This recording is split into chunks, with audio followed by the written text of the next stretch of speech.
Good afternoon and welcome to Solent Sports News. I'm Dan Hawkins. For the first time in 34 years, two South Coast rivals will battle it out in England's top tier. With more information about the El Clasico and this weekend's local football, here is Fran Lesh. Cheers, Dan. We look ahead to tonight's Cathedral City derby between Winchester and Salisbury. Salisbury have signed forward Zach Kotwicker on a month's loan from Gloucester City, and the 21-year-old joins the Whites after scoring 13 goals last season.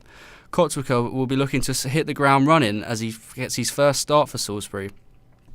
Also in this weekend's football, local side AFC Totton face Didcot Town. And we look ahead to tonight's Cathedral City derby between Winchester and Salisbury.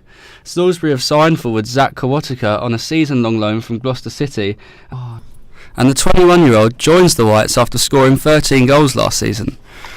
Kotwicker will be looking to hit the ground running as he gets his first start tonight. Also this weekend in local football, AFC Totton face Didcot Town.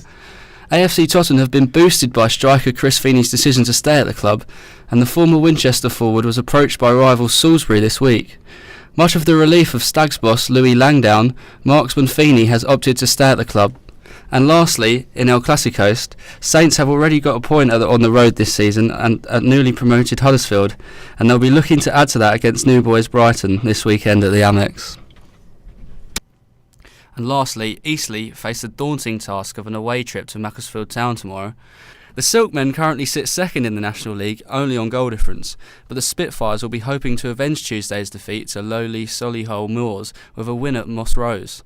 And Richard Hill's men can take confidence from their 1-0 win in Cheshire last season. Watching football became free this week as Eastleigh have opened their gates with no charge for a league match against Solihull Moors. It was a move in a bid to raise the profiles of National League football. Our reporter, Francis Asinley, has more on the story. Sorry, I ain't got no money, I'm not trying to be funny, but I left it all at home today. I think that's a really good idea for fans. Helps get kids involved in football from an early age, which will help them learn about sport, which is great because they'll be more active. I think it is good because if you show your support, then you can show your support. It's unneeded to pay, in my opinion, but paying for the tickets, that does contribute for all the goings for the players and the team. Yeah, people are passionate about football and it's going to get more fans involved, isn't it, if they're going to get free tickets. So. Now you may be wondering what these local Southampton fans are talking about, but you agree that Premier League football is fast becoming an expensive hobby. Check this out. To watch Bundesliga champions for a season is 19 times cheaper than Arsenal's best seat for a year at the Emirates. Well, they just don't let up this lot, do they? No mercy whatsoever. What's more frightening, especially as we approach Halloween, is it's inexpensive to watch Messi, Iniesta and Suarez for a season than it is to watch any of the Premier League teams. Messi! He's turning it on again! The deadly finisher in Spain! Has he finished off Arsenal here? National League side Eastleigh open up their turnstiles for free in a bid to encourage fans to attend lower league games more often. I think we're very lucky to have a chairman that we have who has the money behind him, where although the gate money is great for us, we can do without it. That was Eastleigh General Manager Kenny Moore, who felt his team could do away with the gate fees as he encouraged fans to continue supporting non-league football. Because it is real football. It takes people back to a time when they could stand in the terraces and watch football. It reminds me of what the top flight used to be like 20 years ago. So for an old school football fan, it's well worth coming to see. The opportunity to stand up, the bars, the spit and sawdust of it. Jake Howells takes, and it's gone in from the head of Mandron, and Eastleigh do break through. The non-leaguers are in front here. I mean, I can understand why they do that, because it's a kind of lost leader. What they're trying to do by doing that is for an interesting game, they'll give out free tickets in order to hopefully lure supporters back to future games where they would pay, and that's a common thing which is done in non-league football. You just heard the chair of the all-party parliamentary group for football fans, Ian Mears, who doesn't quite buy into Eastleigh's free ticketing. Could it just be a marketing strategy to lure people in? Here's what the fans think from Eastleigh. I think it's good that these clubs are doing it. It gets more of the fans to join in. yeah, it gets like more Premier League fans to like take notice of like non-league football. 100%. Yeah, I don't go to Saints games anymore. It's too dear, especially when you've got some kids. You know what I mean? And there's money's got to be spent on other things other than going and watching a game of football. I think they should, and I get why they don't at the same time. I think they should because they get to see a different level of football, a different kind of football. It might bring them to get them more interested in what's going on in their local club. With ticket prices constantly freezing out certain spectators, will football clubs ever be made to pay for that?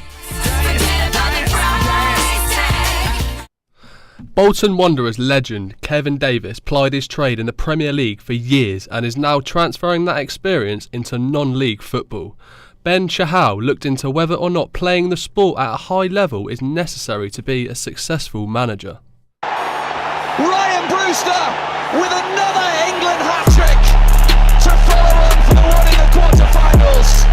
And is that the goal that sends England into the Under-17 World Cup final? That was Liverpool striker Ryan Brewster completing his hat-trick and sending England's Under-17s to the World Cup final. Former England midfielder Trevor Sinclair believes England's youngsters are coping well with the pressure. The team looked so fresh, looked like they were really enjoying the tournament, putting themselves up against the best in the world and performing at such a high level. The Three Lions youth teams have enjoyed a fantastic year of success, with the Under-19s winning the Euros, the Under-20s lifting the World Cup, and the Under-21s reaching the Euro semi-finals. Henry Winter of The Telegraph believes the Under-17s have every opportunity of landing glory in Saturday's final. I'd give them a very good chance. I mean, it was disappointing they lost Jadon Sancho, but they've rallied. There's obviously a strong togetherness. They're good tactics, they're adventurous. There's good technique, and the most important thing, which is something they'll have to deal with later in their careers, is that at the moment there's no fear. But as England's youth teams continue to succeed, questions are being asked again about the senior team's tournament failures. England are out. It's another wretched night for England at a major tournament. Well, that was the worst performance I've ever seen from an England team, ever. If you get into a tournament and you don't know your best team and you don't know your best formation, you're running into trouble. When you boil it right down, that second half was embarrassing, man. It was terrible. Gareth Southgate's side have already booked their tickets to Russia next summer after completing another qualifying campaign unbeaten. But can their success at youth level inspire the senior side? What do the fans think? Do England have a good chance to progress into the latter stages of the World Cup?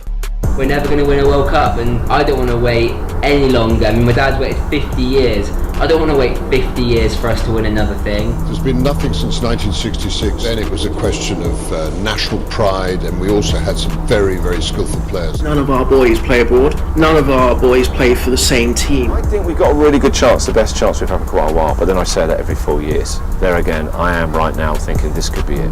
We'll have to wait until next summer to see how the senior side do, but meanwhile, England face Spain in the final of the Under-17 World Cup tomorrow in India.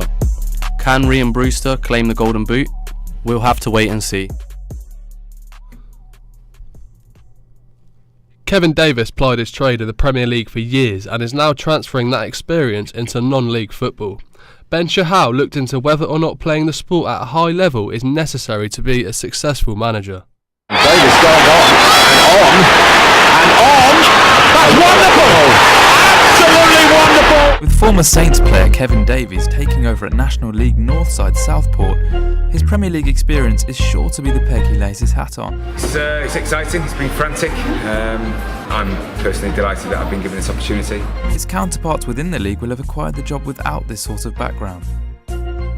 Former Sky Sports commentator Nigel Dean believes Davies' time in the top tier of English football will be beneficial in more areas than one. I'm sure that it will help that he's played higher football and he knows all about the professional game, and hopefully he will inspire non-league players, particularly young ones, to improve. This begs the question, does one need to have played at a high standard in order to be a successful manager?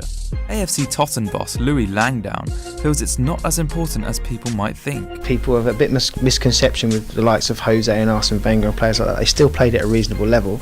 They're still looking at playing at quite a good level of football, i.e. professional level, and we seem to forget that. Don't necessarily have to play in top flight football to be a good manager. Although a large number of top flight GMs played the game at a professional level, there are several well-renowned names that did not, including the likes of Jose Mourinho, Rafa Benitez and Louis van Gaal. BBC Sports' John Stanson understands either side of the argument. You know, people like Ferguson and Clough, yeah, they had professional careers, but they weren't top calibre of players.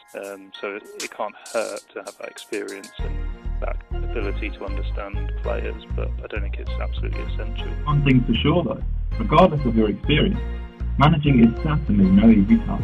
Baldip Chahal reporting for Solent Sports News.